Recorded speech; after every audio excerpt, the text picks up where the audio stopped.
میری تقریر کا عنوان ہے حضور کا امت سے پیار اور امت کا حضور سے پیار۔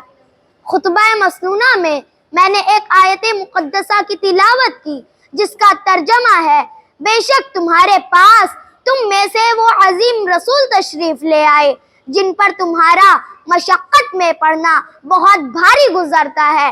وہ تمہاری بھلائی کے نہایت چاہنے والے، مسلمانوں پر بہت مہربان، رحمت فرمانے والے ہیں۔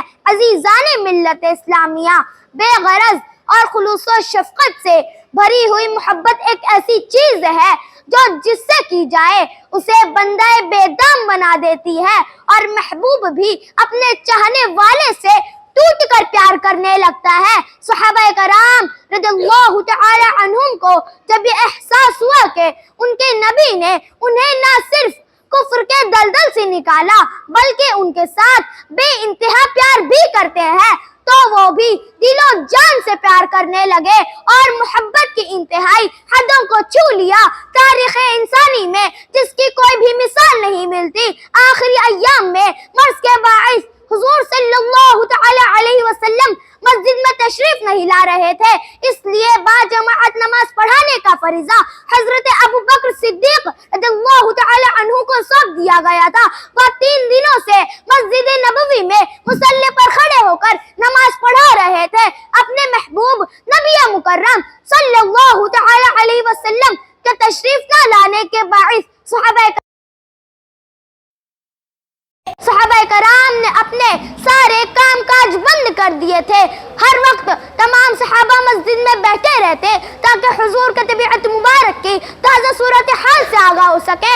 صحابہ کرام کھانا پینا، لین دین، میل ملاپ اور بیوی بچے سب بھولے ہوئے تھے۔ ان پر ایک ہی دھن سوار تھا کہ صحت مند حالت میں حضور کا نورانی چہرہ دیکھ لے، انہیں پہلے کی طرح ہنستا مسکراتا، آنا جانا، باتیں کرتا دیکھ لے، اسی خیال میں مستغرق تھے اور یہی آرزو ان کی آخری بن کر رہ گئی۔ حضرت انس رضی اللہ تعالی عنہ سے مروی ہے کہ پیر کا دن تھا، فجر کی نماز با جماعت ادا کرنے کے لیے صحابہ کرام تیزی سے مسجد نبوی میں جمع ہو رہے تھے۔ اتنے میں حضرت بلال نے تکبیر پڑھی اور حاضرین نے صفیں درست کر لی۔ حضرت ابو بکر صدیق رضی اللہ تعالی عنہ معمول کے مطابق امامت کے فرائض انجام دینے کے لیے آگے بڑھے اور انہوں نے اللہ اکبر کہہ کر نماز شروع کر دی۔ باقی نمازیوں نے بھی ان کی اقتدا کی اور نماز شروع کر دی۔ مسجد نبوی کے تمام نمازی خشوع و خضوع اور انماق و توجہ کے ساتھ اپنی نماز میں مصروف تھے کہ اچانک انہوں نے محسوس کیا کہ حضور کا حجرہ مبارکہ کی جانب کچھ ہلچل ہے اور کھڑکی کے پردے کو جنبش ہو رہی ہے۔ صحابہ کرام کی اسی پردے کی جنبش کے ساتھ لازوال محبت کی ناقابل فراموش یادیں وابستہ تھی۔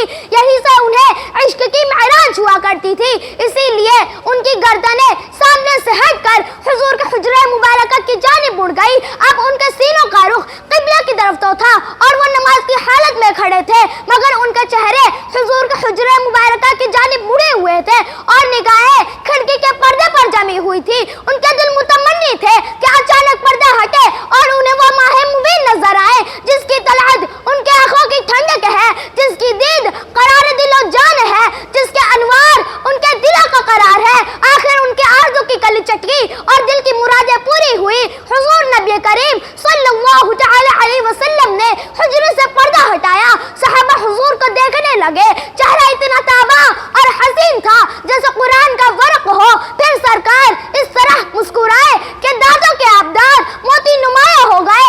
اب جانے گلستاں، روح بہاراں، شاہکار حسن و جمال، پیکر جلال و کمال، مظہر شان قدرت حضور صلی اللہ تعالی علیہ وسلم کا رخ زیبا صحابہ کرام رضوان اللہ علیہم اجمعین کے سامنے تھا، جن کا حسن و جمال کے بارے میں حضرت حسان بن ثابت رضی اللہ تعالی عنہ فرماتے ہیں کہ کسی ماں نے آپ سے زیادہ حسین جنا ہی نہیں اور کسی آنکھ نے ایسا خوبرو دیکھا ہی نہیں۔ حضرت علی نے کہا تھا ماضی و مستقبل میں ایسی مثال ہی نہیں۔ حضرت صدیق اکبر نے کہا تھا آپ شاہکار قدرت ہیں، جن کا حسن و جمال کے بارے میں حضرت ابو ہریرہ رضی اللہ تعالی عنہ فرماتے ہیں کہ رخ پر نور کے عکس سے دیواریں منور ہو جاتی ہیں۔ حضرت جبریل علیہ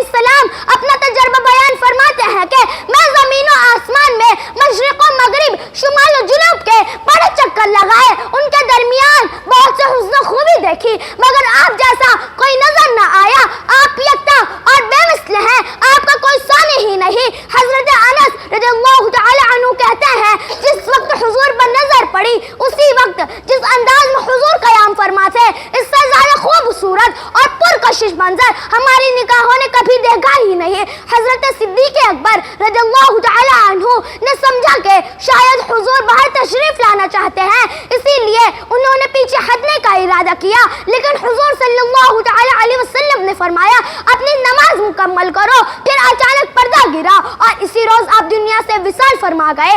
عزیزان ملت اسلامیہ، آپ نے دیکھا کہ حضور صلی اللہ تعالی علیہ وسلم کس قدر صحابہ کرام سے محبت فرمایا کرتے تھے، اور صحابہ کرام بھی کس قدر حضور پر جان نثار تھے، جس کی مثال پیش کرنے سے دنیا قاصر ہے۔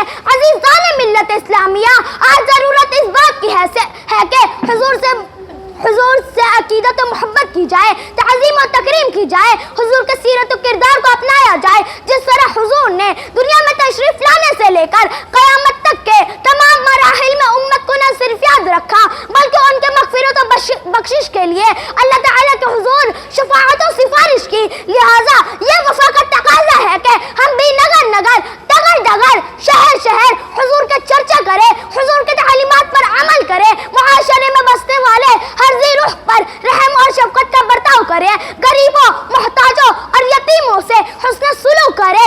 حضور سے محبت کا مطلب ہے کہ بدامنی، خوف اور ناانصافی نہ کرے، کسی کے حق تلفی نہ کرے۔ حضور سے محبت کا مطلب ہے کہ نیک نیتی کے ساتھ علم دین اور اسوہ رسول اللہ صلی اللہ تعالی علیہ وسلم پر خلوص سے عمل کرے۔ جو نہ بھولا ہم غریبوں کو رضا، جو نہ بھولا ہم غریبوں کو رضا، یاد اس کی اپنی عادت کیجئے۔ وما علینا الا البلاغ۔ السلام علیکم ورحمۃ اللہ۔